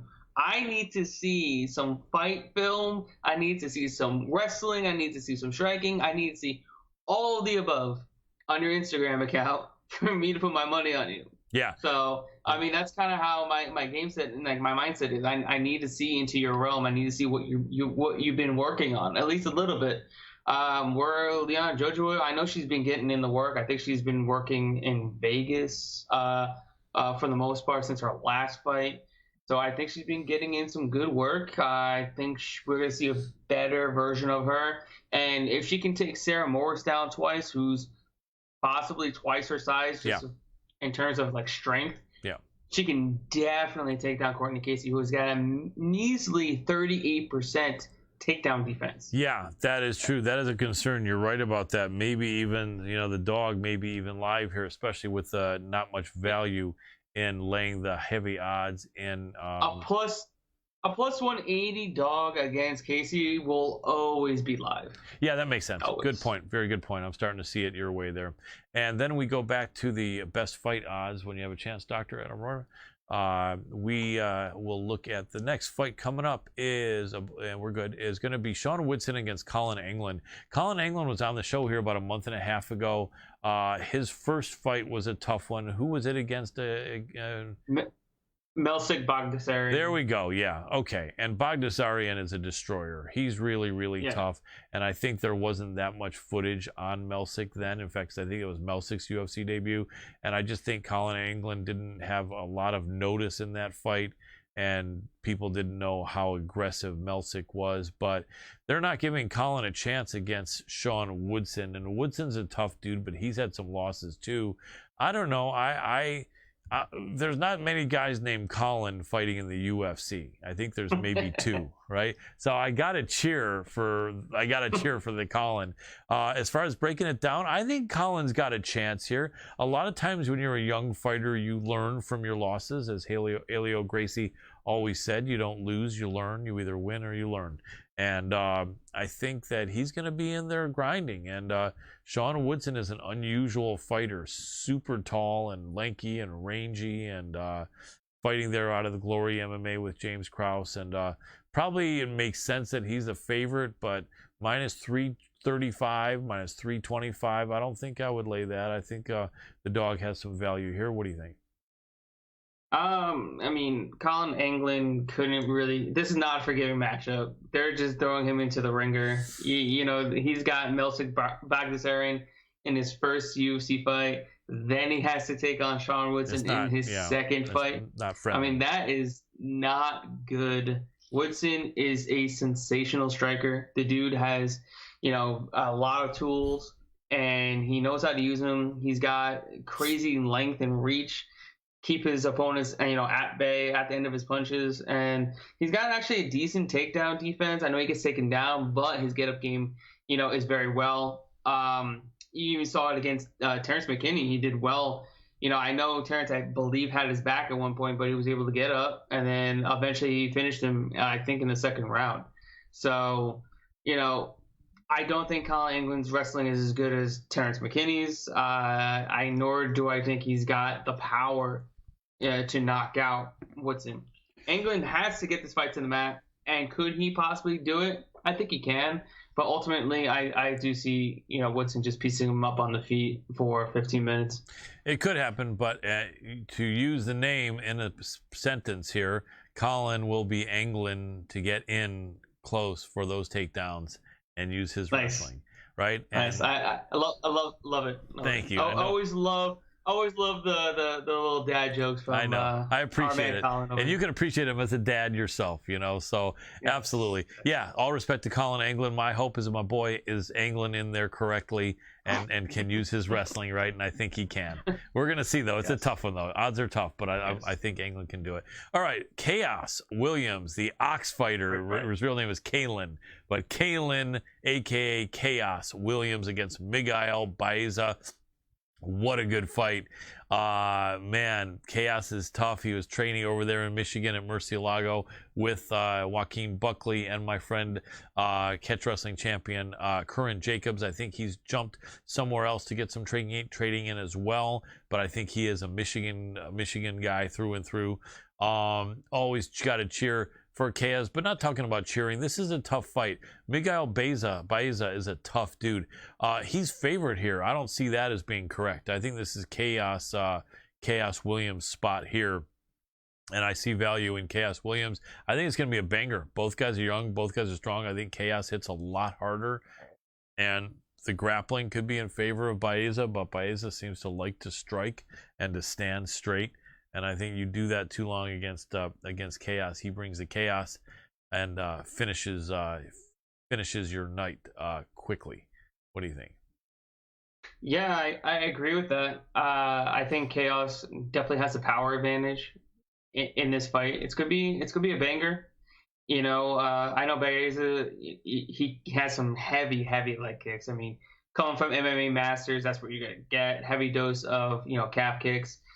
He's very tall for the division. I think he's like 6'2". He uses his length very, very well. He's got a nice jab straight to keep his opponents at bay, and he's floored a lot of people with that straight that he has as well. But he does get clipped a lot, like you said. He stands straight up, keeping that chin high in the air, and I can see an overhand really putting him down with chaos. So I think I like the under 2.5 rounds. There's that -137. I think that's a really good line. You can even take Williams by knockout, which is +250 at some places. Absolutely. Well.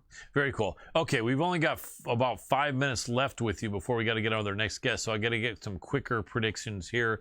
If we can scroll up a little bit. Dr. Adam Roorda, and let's go up a little bit so I can see. There we go. Beautiful, beautiful, perfect. Okay, give me maybe 30 seconds, if that. Cynthia Calvillo and Andrea Lee. I'm leaning Calvillo. She's a slight favorite, but it's going to be a tough fight, I think. Yep, I got Calvillo as well. Close split decision. Grindy decision win. Very cool. And then we have Thiago Moises and Joel Alvarez. Substantial favorite, -250, -260. Thiago Moises. I think he's a beast. I think Joel Alvarez is tough, but I got to go Moises. And I don't know what a good prop would be. Maybe under 2.5 if that exists. Real quick, what do you think? Yeah, I'm pretty confident in Moises here. I actually bet him yesterday at -230, knowing that the line will change. So get him in as you can now before it jumps up to -350, 325. I agree. Song Yadong, Julio Arce. Tough fight. Arce is such a tough dude. Yadong, slight favorite. I guess it makes sense. Yadong a lot of times is lucky. He had a year where he, in my opinion, lost 2 fights, and they had his record 1 win and 1 draw. And so he's a guy that tends to kind of be lucky with the judges. I don't know. I like Julio Arce here, but I have to study it a little bit more, although it's a really tough fight. Pick'em or close is correct odds. What do you think real quick? Yeah, I'm going to take Arce here. I like him at dog money. I think he's got more tools in shed. He's got more. He's got as much power as Yadong, and I think he's a much more technical striker of the two. Very cool. Okay, Roman Dolidze, Kyle Daukaus, really last-minute fight here. Daukaus -210, 220, 230. I think that's correct. Dolidze is a tough, big, strong guy, but I think technique-wise, and it's all Daukaus all day. What do you think? Yeah, I think Daukaus gets a late finish because we know Dolidze's going to try coming for takedowns. He's going to gas out after 1 round. Daukaus should be able to capitalize on him being tired and get him out of there. Without a doubt. Leah Letson, Felicia Spencer. We've had Felicia on the show several times. Great girl from Florida, originally from Canada, but now living in Florida for quite a while. Leah Letson has like 3 years off. We last saw her in The Ultimate Fighter, and I think she only fought for another year after that until having injuries and other things going on, illness. Big favorite, -290, -300, -310. Felicia Spencer. I think this is Felicia Spencer's fight, although there's no way to know what Leah Letson has. So I think this is a fight people should exercise caution in betting, especially since you have to lay such heavy chalk anyway. Yeah, I'm not betting on this fight, but I do think it's a mismatch, and Felicia Spencer gets back on track here. Yeah, without a doubt. Marcos Rogerio against Ben Rothwell. Big Ben Rothwell's got to be 40. He keeps on fighting. He was fighting back in the IFL like 15 years ago. Oh, man. And, so I got Ben Rothwell, and I think, though, it's going to be probably a competitive fight. What do you think? Yeah, I got Ben Rothwell as well. I think he's got the better gas tank of the two, and I think he's got the better chin of the two. I can see Rothwell actually, taking out DeLima and getting a knockout. Gotcha. Okay, this last one, it's a big one, but I can only take a minute of feedback from you, then we got to jump. Max Holloway -700 in some sports books. Yair Rodriguez +400, 450, even +500. I think they're disrespecting Yair a bit, although Max is an absolute warrior. I think if Max were to promise not to try any takedowns at all, Yair would have a decent chance in this fight. But I don't think Max is going to promise that. He's a more complete fighter. I think Max wins, but I think Yair has his moments. What do you think? I don't think he's going to attempt a single takedown. I think he's going to go in there and do exactly what he did to Colin Cater and just put it on Yair and just beat him to a bloody pull. That's Wow, exactly what's by going to happen. just striking, and you don't feel Yeah, of Yair's course. you don't feel Yair's gonna have any moments at all, or he might. I mean, maybe he'll land some few shots, but I mean, is Yair going to be the first person to ever knock out Max Holloway? No, Probably he's not. going to be the first ever to knock him down. No. Nope.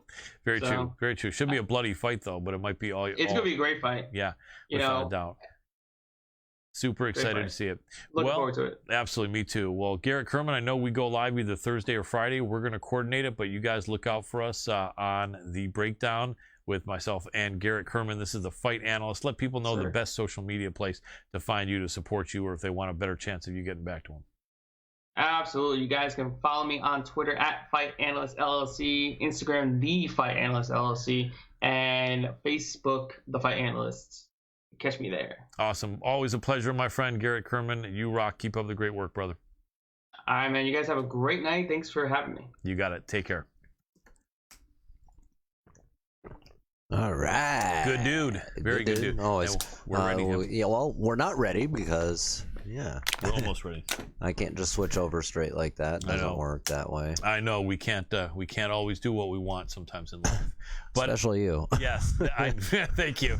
It really seems that way sometimes. I would cry about that even.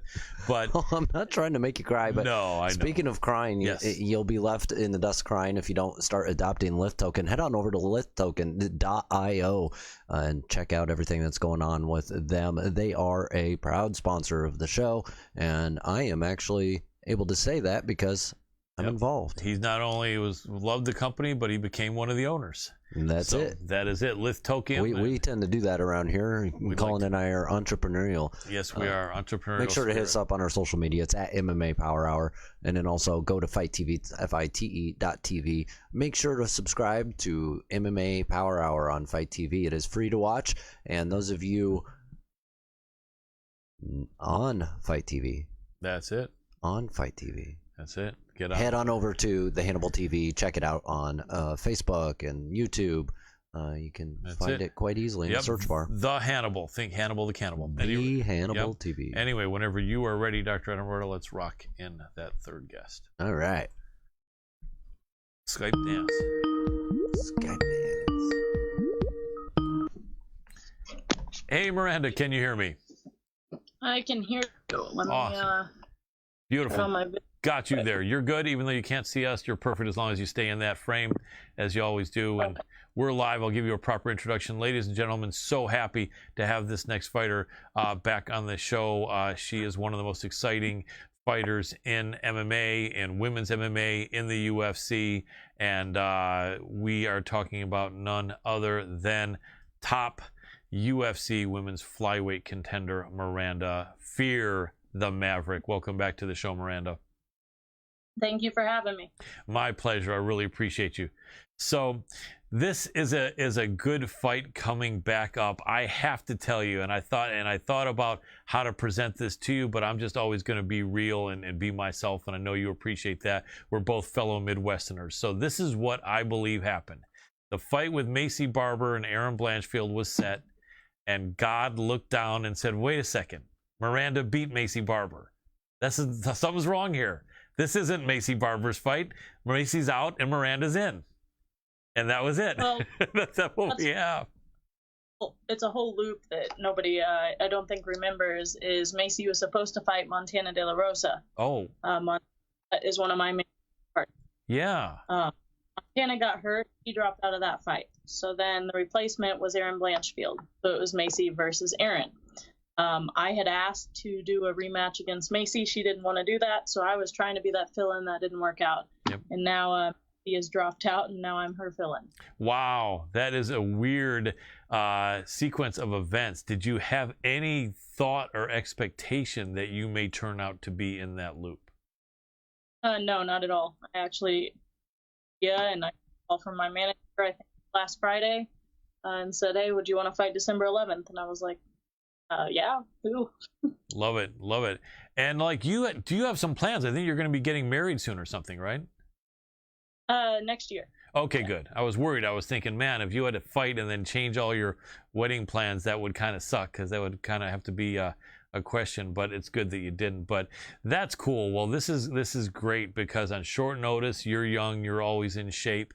You know, you're Missouri strong, and you know, you are actually by 2 years the more mature fighter in this fight, although you're still a young puppy at 24. But I always let people know I really start believing more in fighters in their mid-20s and older. You know, I just find that a lot of fighters super young don't have the composure and the maturity. You've always been an exception to that. And you've always seemed like your fight IQ is great and you're not panicking in there. But I think a lot of fighters, as you probably see, don't necessarily have that at a young age. Just I think maybe you and John Jones, kind of a younger John Jones, had that. I wouldn't really say it has anything to do with age. You know, that's always an argument that I kind of give back to people is I was that young person. And there have been times I was inexperienced in my fights. And I think it all with that fight experience and the fight IQ, like you said, and not really anything to do with age. You can be 30 years old and have only had 3 fights, and you're going to act the same way as somebody who's 20 who's only had 3 fights. So I don't really think age has anything to do with it, just maturity and a cage experience. That's a good point. That's a good point. And I guess that does really turn out to be true. It really is the maturity. I think what sometimes does correspond with age is maturity, but not always. And it's different for each person. That's true. So tell us what you think about Erin Blanchfield. What do you know about her? I'm going to ask my producer, Dr. Adam Roorda, if he can bring up the record of Miranda's opponent here. So she's 7-1. You're at 9-3. Similar size. She's 22, you're 24. She was, there we go, perfect. She was fighting, had a loss to Tracy Cortez. Other than that, fought in Invicta like you did. Had a similar common opponent. Her last fight was beating Sarah Alpar. So she's not as experienced in the UFC and a high level as you are, but a tough girl nonetheless with a winning record. What do you think of her as an opponent, and what kind of challenges do you feel she presents? I'm really excited to have Erin as an opponent. We've been supposed to fight each other other times, one of which being the Contender Series, where I actually got into the UFC and not working out. Got into the UFC a different way. But I'm really excited to face Erin. She has good grappling. In fact, she's pretty well-rounded, especially for her age. She improved between fights. So I don't expect her to look the same every time she walks into the cage, and I think the evidence of looking back through her fights shows that. But she does have similar patterns that I plan on capitalizing on, and I think I'm by far the toughest opponent she's ever fought. I think that even shows from who our common opponents are. You know, I beat some of the same girls she has, and I think as far as grappling goes, I'm going to be able to dominate in that aspect if that's where she wants to take it. But on the feet, I think I have a very big advantage. Absolutely. With all respect to Erin Blanchfield, and I know you have that, were you at all surprised she took this fight? Because I think we could all see you taking this, but you almost wonder, why would she take this fight? Did that occur to you at all? I honestly did question it, and anybody that was following me or her closely on Instagram, I had actually messaged her and been like, hey, are we going to do this thing? Because it had been a couple days that I had agreed to it and I hadn't heard back. And I was like, usually people don't after one day about it. That's kind of how it works in the fight world. And so I was like, you know, maybe she isn't going to take this fight. I really want to find out. So I thought I'd message her kindly. Like, I don't dislike her. I have mutual respect for her, but I was like, well, maybe I can find out before all the management gets back into work on Monday, you know? Yeah. So I said she was down, and yeah, and then today we got the contracts. Very cool. And I know if it weren't the UFC, if it was back in Invicta, or if it were a smaller promotion, she would probably feel the option to back out last second. But in the UFC, you probably don't want to do that very much without getting the wrath of Dana White and Mick and Sean. So do you have any fear that she might still be willing to risk that wrath, or would you feel pretty confident that you'll be seeing her in a few weeks? I'm pretty confident about kind of everybody that steps in the fight. They would have turned it down at the beginning and waited for another opponent, especially her, because she was in the negotiating position. She already had a fight scheduled and would have been able to take another opponent, I think, if she had chosen. I don't necessarily think that that's how it should be. Maybe let me fill in that place and get an opponent. But I think it's no different in any fight promotion. In Invicta, when you're in there, you're blessed to be in there.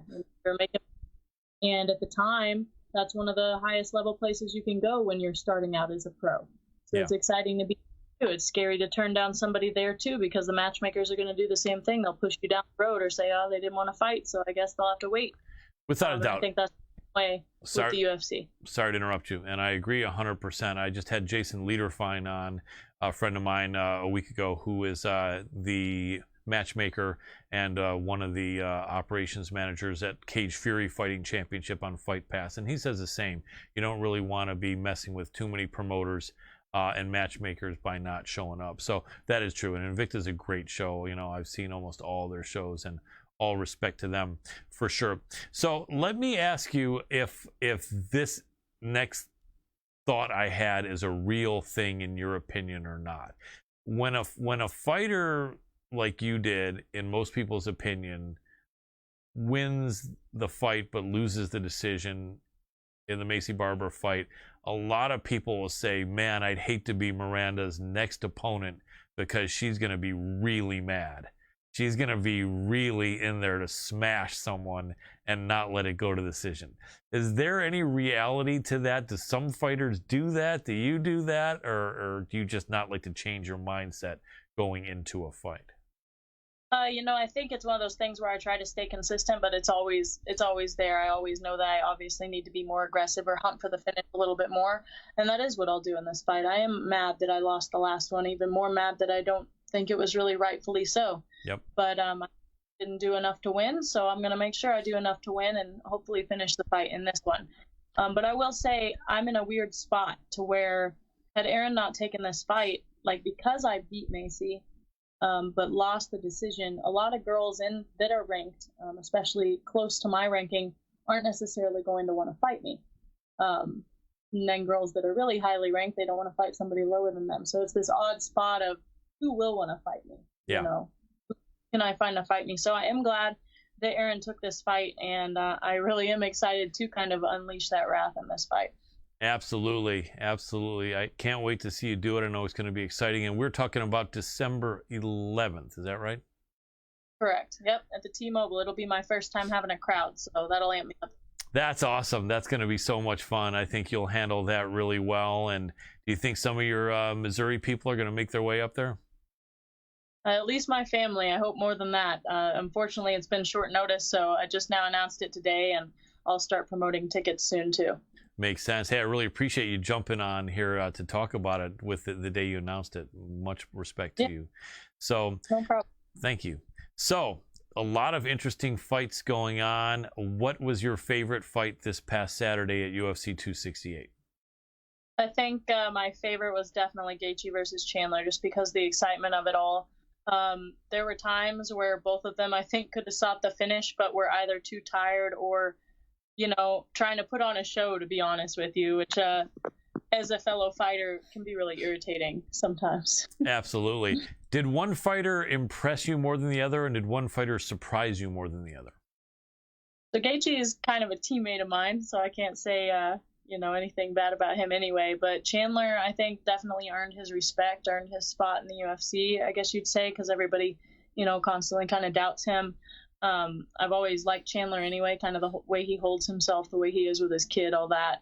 But Gaethje went in there and just tough through storms, many of them, and came out with that win and really came out in those last few rounds. At the end of round one, I thought they were both going to be gassed coming into round two, and it's like they both got better. Absolutely. It was amazing. You just, I was talking on the air about this before you came on, thinking that, man, Madison Square Garden, such a legendary arena, such a famous venue. I gotta believe that most of these fighters knew that, or if they didn't, their parents told them, or someone, their coaches. And then I gotta believe UFC PR maybe even said, hey, this is the place and this is the card to leave it all in the cage. Because how often do you see that many fights where all the fighters are going for it? Am I right? Yeah, there were so many knockouts, so many amazing wins, and just amazing fights in general, whether they were knockouts or not. And I don't know. As a fighter, I don't really think where I'm at, location-wise, affects my performance or my mindset with that. I think it's just a matter of urgency, and that can be talks in the back. It could be just the money you see ahead of you, you know. And a lot of the fights were just great matchups, and I think the matchups make fights. Absolutely. Now, how about this, though? Another aspect is fighting on a card with so many amazing high-ranked fighters or title fights. I mean, would you think if you were on a card that had 2 title fights and like a number 1 contender fight like Gaethje and Chandler, would that tend to motivate a young fighter more, just knowing that so many eyes are going to be on that card? Not for me. I mean, that's what I'm getting ready to do. I think there's 2 title fights on the card I'm getting ready to fight on. Right. And great fights ahead of me. I think I'm even on the bottom of the prelims, which is kind of boosting me back to the bottom, you know, but that's part of it. But I think it's just a matter of urgency, especially with me coming off of a loss. I want to go out there. I want to impress. I want to try to get a bonus. And that's the same no matter where I'm at or no matter what fight card I'm on, whether it's a numbered card or some fight night on a weekend.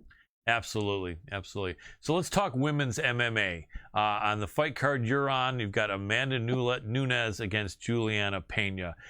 Amanda Nunes, along with Valentina Shevchenko, is becoming a fighter kind of like Floyd Mayweather was, where everyone, as far as the fans, are going, please let this fighter, this challenger, be able to do something against them. They're almost like, please make this a fight, not a shutout.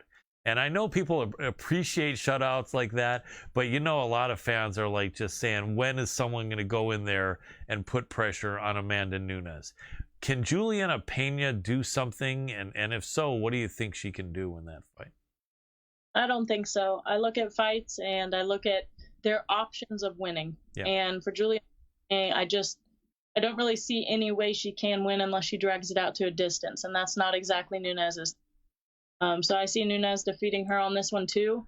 As far as the fans, like, it is an entertainment industry, but at the same time, you can't, like, you know, it's like people playing cards and they always want the winner to lose, you know. Right. Everybody goes to lose.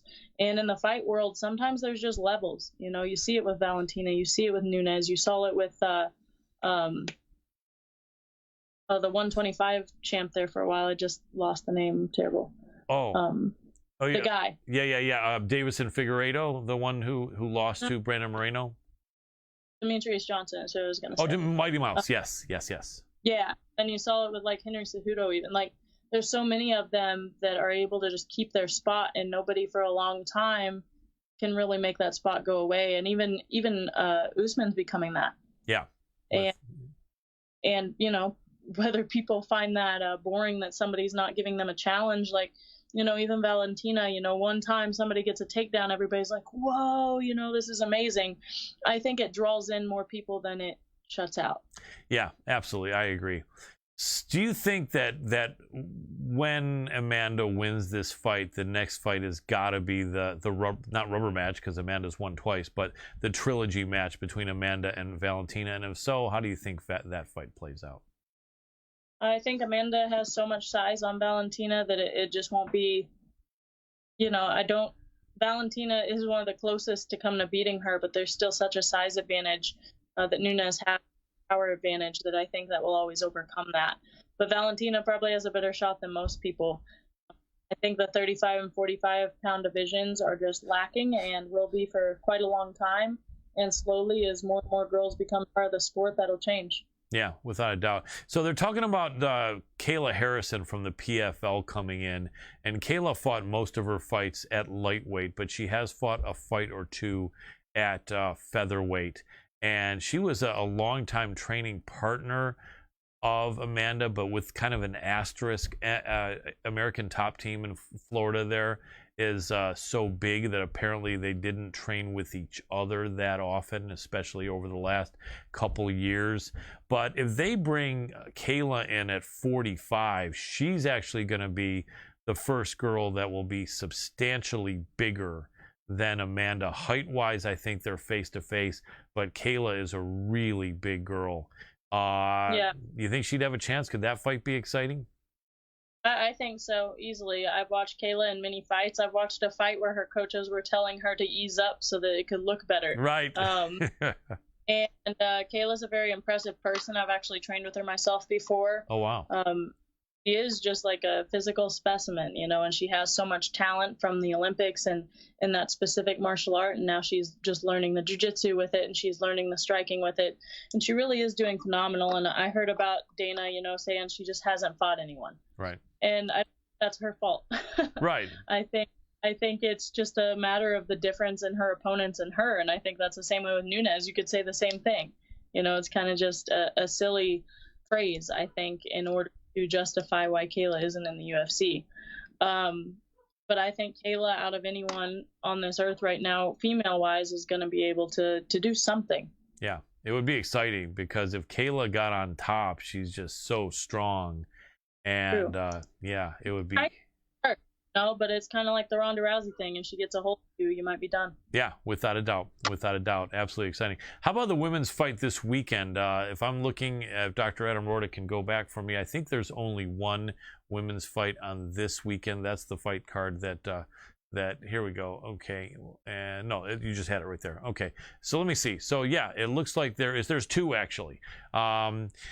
I'll save the one in your division for last because that's one I really want your opinion on. But Leah Letson, Felicia Spencer, is there any way to know what Leah Letson has with 3 years off? I don't.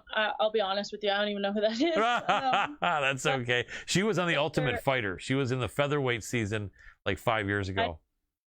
I don't keep up with the UFC, all the fighters, as much as I maybe should. I keep up with my weight division, and that's about it. Totally. No shame in that. Don't have thing I have going on, but I do know Felicia. She's a pretty good friend of mine, so I'm always going to be rooting for her, regardless of who her opponent is. Yes. She's one of those people at the beginning of her career that I was like, how is she winning? You know, she wasn't the most fit fighter. She wasn't the biggest fighter in her division, and she'd go in there and she's just got such an almost awkward and unique, unorthodox style that it works for her. And over time, she's even gotten more fit, more, come into like that weight class. And I think she's going to do well. I agree. We've had Felicia on the show several times as well. Super nice Canadian. And, she's just a really good person, and she's a mom as well. And, she's just, a really good fighter, and definitely unusual style, strong, determined, and great, great competitor. Okay. So your division, Andrea KGB Lee and Cynthia Calvillo. This is almost kind of seems like a weird fight because Andrea Lee hasn't fought a lot lately, and she's been coming up just short, except did look really good in victory in her last fight. Although it was a good fight. And then Cynthia Calvillo didn't look so great, I think, in her last fight, but she's a very tough competitor. Oddsmakers have Calvillo a slight favorite now. It seems in a way a little bit of a old school throwback fight, grappler against striker. Although Calvillo's got a little bit of striking and Andrea Lee's got some jiu-jitsu as well. How do you think that fight plays out, or if there's a couple different ways in your mind that fight plays out, what would they be? I think Andrea might be able to catch her on the feet or take it to a decision in that aspect. I think Cynthia has a good enough striking game, though, that if she can take it to the ground, she can dominate there. Either way, I don't really see a finish from either one of them. Back when Andrea's opponent, I think it was Jessica I, dropped out, I actually tried to fill in for that one, too, even though Andrea and I have trained together a couple times. But she wanted a higher ranked opponent, which anybody would, I suppose. Right. Higher opponent, more chances of a title fight later on, which means more money. So Cynthia took that instead. So it was kind of a fairly short notice matchup and a surprising one, in my opinion. But yeah, I think it'll go the distance either way. I'd probably go with Cynthia as well. Makes sense. And it seems to me, because of the timing of that fight, actually, you know what? That's going to be a full month before your fight. It seems almost like if the winner comes out without too much damage, then the winner could be someone you might face next. What would you have a preference of which one that would be? Not really. I honestly don't see that happening, just because the road I'm taking to the top now, I want to go slower. They were pushing me hard, and I want to be able to make more money before I start taking top 5, top 10 opponents again. And right now, somehow I'm already not ranked again. And so I want a couple of fights that are just working my way up there again. But honestly, if they offered me either one, I'd probably take the fight. Makes sense. I am excited to perform, though. Yeah, absolutely. And I think you should still be ranked. It's kind of silly, though. Sometimes the rankings are ridiculous. But I see your point, and you're a lot younger than both of those women. I think they're both in their 30s. I think they may both be even in their mid-30s, So after this fight, and I know you don't want to look past Erin Blanchfield, but is there anyone else that you're feeling may be a good opponent for you should you get by this next fight? I think Molly McCann put on a show. Molly McCann, yeah, that would be great. Oh, that would be so good, because Molly's that Scouser from Liverpool, and she's such a nice person like yourself, but just strong. She's like a fierce, ferocious competitor, and you too, with that Midwest intensity and that farm girl strength. That would be killer. That would be killer. That would be that's like the old saying, the immovable object meets the irresistible force. Right? That would be such a sick fight. I would love to see that. Did you see when she was in attendance in that night where she fought, and then Patty Pimblett was fighting, and she ran to the cage slamming her hands on the ring apron? It's almost like, and then that's when he started to turn it up. You know what I mean? That was so cool. She was supporting her teammates so much. It was really awesome. Yeah. And I I actually talked to her after that and asked if, she'd be willing to fight and us try to get that set up. And she wanted to take a little break basically between her fights, but I have a feeling it's down the road. That would be super cool. Well, you've just got so much great stuff ahead of you, and you're in a very good position, and I think that this is going to be a good statement against Erin Blanchfield. Do you ever think about what you're going to say afterward? I mean, is there, would you, after a win, ask for Molly personally, or what? Any thoughts about what you might say after a good victory? Don't rehearse it, and I feel like I usually do pretty well, but we all envision things that we can say and things that we're going to do in the fight. A lot of times that doesn't exactly happen as planned, but there's always, I always say envisioning stuff is really important for fights and having that insight for fight IQ. But after the fight, whatever I'm going to say just kind of depends on how I win, what I do, how I feel that day. Absolutely makes sense. Well, in the last couple of minutes we have here, I'd like to let you promote anything you want to promote. I think you've got some different things going, and anything you have going, let us know how people can find it, and we're happy to let you endorse whatever you got going. Yeah, go find exclusive products and merchandise on fearthemaverick.net, and go to my Instagram if you want to follow me, is the easiest way. It's the one I'm most active on, or my Twitter, and my Instagram is at Fear the Maverick, and so is my Twitter. So I hope to see you guys on there, and I'll be having lots of products leading up to my fight, and go check out all my gear. Absolutely. And just in case people didn't hear, because I think we're hardwired in for our sound, so I'll repeat that in case it was muffled a little bit. It's Fear the Maverick, which you guys know is the nickname of Miranda Maverick. So check that out, and check out her amazing products. Miranda, always a pleasure to chat with you. It's so great to see you continue to do well. We all know you won that last fight, but you're going to put that behind you and look great on December 11th. Can't wait to see it, and really appreciate you taking the time. Absolutely. Thank you. You're very welcome. Have a great night. You too. Thanks. And that was Miranda Maverick. I think what was it? 100% of media people that were we all agreed. Felt that she won that fight against Macy. In fact, you could even tell because of how loud Macy Barber screamed when they announced her name as the winner. If you're pretty confident you've won the fight and you're not really screaming, right? I mean, yeah, people were like, nah. So Miranda won that fight, but the bottom line is this is going to be a situation where I believe, like we said, she's going to go in there all business. She's going to go in there to just destroy. I wouldn't want to be Erin Blanchfield because Miranda, I think, doesn't want to leave this to the judges, and I don't 100%. Think she will. Yep. Well, hey, Colin, it's another amazing episode. Thank you, everybody, for tuning in. If you're on Fight TV, go on over to the Hannibal TV, check it out on Facebook, and then if you're on the Hannibal TV or anywhere else that's not on Fight TV, head on over to Fight TV. It's FITE.tv. Make sure to put in the search bar after you sign up. It is free. just an email address, and you can watch us every single week by subscribing to MMA Power Hour on Fight TV. Absolutely. All right, another amazing episode. So, Colin, I'm going to hand it over to you real quick, but I'm going to go ahead and tap out. Awesome. Thank you so much for everything you do, Dr. Adam Roorda. Really appreciate it. Coming soon to our new studio, possibly in the next couple of weeks, it looks like. So it's going to be great. So in the last couple minutes, I have you guys here. Really appreciate you. You want to come in and talk to us, give us any of your feedback. We always appreciate that. Tell a friend. We're always trying to get the best and most entertaining guests we can, and give you some really good insight into fights.